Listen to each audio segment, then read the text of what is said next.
L'exposition s'appelle l'île singulière. Elle est née d'un dialogue avec Paddy McKillen depuis plusieurs années, puisque j'avais fait,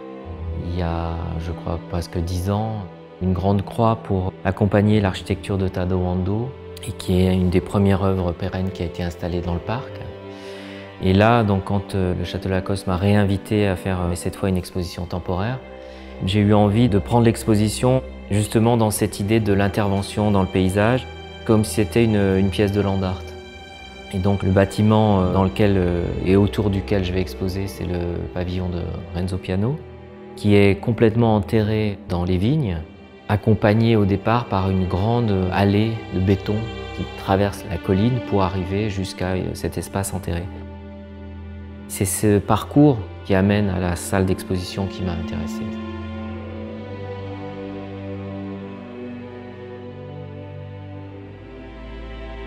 Donc j'ai fait une œuvre qui va accompagner le visiteur le long de ce parcours, un peu comme un canal, comme un aqueduc, fait de briques de métal et de verre bleu,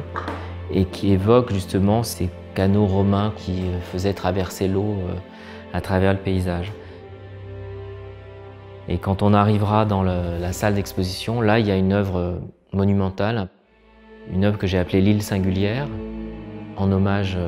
un peu à la ville de Sète où je passe l'été, mais aussi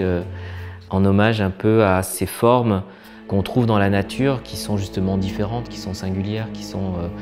un peu comme ces pierres que le facteur Cheval pouvait collectionner et dont la forme un peu bizarre l'inspirait pour faire des constructions. Moi, c'est cette forme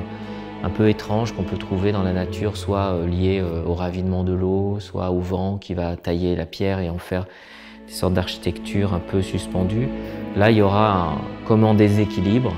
une grande forme qui pourrait rappeler une île justement, ou un iceberg avec la partie immergée.